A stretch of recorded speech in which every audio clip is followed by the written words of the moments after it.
بیماری پیدا ہوئی، اور پیغمبر نے دو بیماریوں کا ذکر کیا ہے کہ قرب قیامت میں جب کفار بہت حد سے بڑھیں گے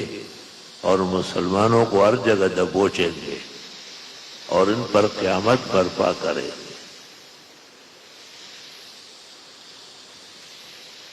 تو اللہ تعالیٰ ان پر دو بیماریاں مسلط کرے گا۔ ایک کا نام ہوگا کوہان، یہ وہ دانے وہ آنے وہی چیز ہے،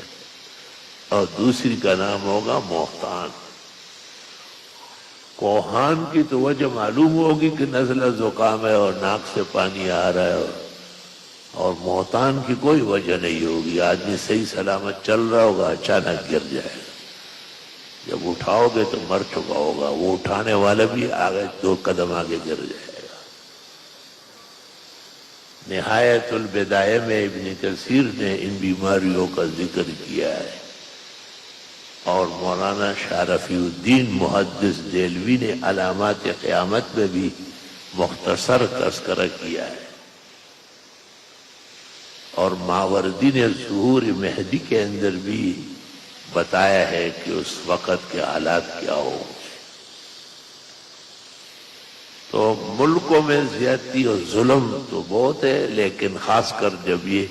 مسلمانوں کو تنگ کرنے پر آتے ہیں تو پھر ایک نہ ایک دن